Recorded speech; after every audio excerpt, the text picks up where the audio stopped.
Hello everyone, अस्सलाम वालेकुम। क्या हाल है आप सबका? उम्मीद है कि आप सब लोग ठीक ठाक होंगे, खैर खैरियत के साथ होंगे, मज़े में होंगे। आज मैंने जो आपसे बात शेयर करनी है वो ये है कि कोशिश किया करें ज़िंदगी में डेली बेसिस पे अपनी रूटीन बना लें कि आपने किसी की जो है ना कोई हेल्प ज़रूर करनी है। आपका एक छोटा सा स्टेप जो है ना यकीन जानिए कि किसी की ज़िंदगी को बदल सकता है। ये एक सदका जारिया भी होता है। समटाइम्स ऐसे होता है कि जैसे मैंने पहले भी कहा है कि वर्ड्स में बहुत ज़्यादा पावर होती है एंड समटाइम्स क्या होता है कि हमारा जो एक स्वीट जेस्चर होता है, कुछ अल्फाज होते हैं, हमारा एक अच्छा बिहेवियर जो होता है वो दूसरे की लाइफ पे जो है ना बहुत ज़्यादा असरअंदाज होता है। जैसे आपने देखा है ना कि जब हम किसी को बैड कमेंट करते हैं, बैडली ट्रीट करते हैं तो वो उस पे इफ़ेक्ट करता है उस इंसान के ऊपर हमारा बिहेवियर। इसी तरह जब हम किसी के साथ स्वीटली बिहेव करते हैं, कुछ अच्छा उसके लिए बोलते हैं, उसको अप्रिशिएट करते हैं, उसको मोटिवेट करते हैं, उसके लिए कोई ऐसा स्टेप लेते हैं कि जिससे कुछ फ़ायदा हासिल हो, बेशक छोटे ही लेवल पे फ़ायदा क्यों ना हासिल हो, तो वो काम ज़रूर किया करें क्योंकि उससे भी सामने वाले को बहुत ज़्यादा खुशी मिलती है। ठीक है, हम समटाइम्स ऐसे होता है कि हम सोचते हैं कि हम किसी की बहुत बड़े लेवल पे जाके हम हेल्प करें, ठीक है, और वो हम अफोर्ड नहीं कर पाते हैं। तो इससे बेहतर है कि आप छोटी छोटी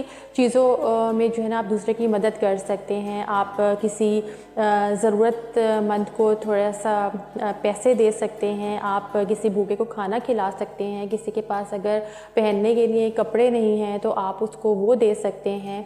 आप किसी के लिए कुछ भी, कोई जैसे बच्चा है पढ़ना चाहता है, उसका कहीं एडमिशन करा सकते हैं। और इसके अलावा बहुत सारी ऐसी चीज़ें हैं कि जो अगर हम करना चाहें तो हम कर सकते हैं।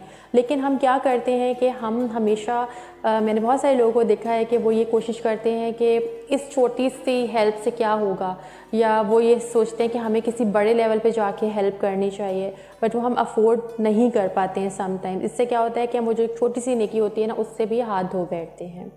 और इसके अलावा ये तो चले एक प्रैक्टिकल बात होगी, लेकिन इसके अलावा आप किसी को मॉरली सपोर्ट कर सकते हैं, आप किसी को एक अच्छी बात कह सकते हैं, किसी को अप्रिशिएट कर सकते हैं, किसी की दिलजोई कर सकते हैं। ठीक है, मॉरली सपोर्ट भी बहुत ज़्यादा इफ़ेक्टिव होती है फाइनेंशियली हेल्प की तरह। तो कोशिश किया करें कि डेली बेसिस पे ऐसे छोटी छोटी जो है ना किसी को आप खुशियाँ दे सकें, क्योंकि आप कभी देखिएगा कि जब आपकी किसी एक अच्छे अमल से दूसरे के चेहरे पर एक स्माइल आएगी ना, खुशी आएगी, तो वो आपके अंदर एक बहुत पॉजिटिव चेंज लेकर आएगी वो चीज़, और आपके अंदर और मज़ीद जुस्तजू पैदा होगी किसी के लिए कुछ करने की। तो कोशिश किया करें कि किसी भी नेकी को हकीर ना जाने, बेशक छोटी ही क्यों ना हो, लेकिन दूसरे की मदद जो है ना वो ज़रूर करनी चाहिए। अब आप लोग अपने आप से आज ये प्रॉमिस कर लें मेरी वीडियो देखने के बाद कि आप लोग जो हैं वो अपनी डेली बेसिस पे अपनी रूटीन का हिस्सा बनाएंगे कि आपने किसी की हेल्प जो है ना वो ज़रूर करनी है। इससे अल्लाह ताला भी खुश होंगे और आपको पता होगा कि देने से जो है ना वो रिस्क में और ज़्यादा इजाफा होता है। जब आप किसी को कुछ देते हैं ना तो हमारे रिस्क में और ज़्यादा इजाफा होता है। समटाइम्स ऐसे होता है कि कुछ लोग ये समझते हैं कि हमारे पास तो वैसे ही कुछ देने के लिए नहीं है, अगर हमने ये भी किसी को दे दिया तो फिर क्या होगा। तो देने वाली ज़ात जो है वो अल्लाह के साथ है, उस पर कामिल यकीन रखें कि उसने ये वादा किया है कि जो रिस्क आपका है वो किसी और को नहीं मिल सकता, वो आप ही को ही मिलेगा। बल्कि जब हम किसी की एक अच्छी नीयत के साथ जो है ना मदद करते हैं तो वो रिस्क जो है ना वो डबल करके अल्लाह ताला हमें दे देते हैं। तो कोशिश करें कि मैंने आपसे जो बात की है उस पर ज़रूर अमल करिएगा। तो इंशाल्लाह नेक्स्ट वीडियो में फिर आपसे मुलाकात होगी। तब तक अपना बहुत ख्याल रखिएगा।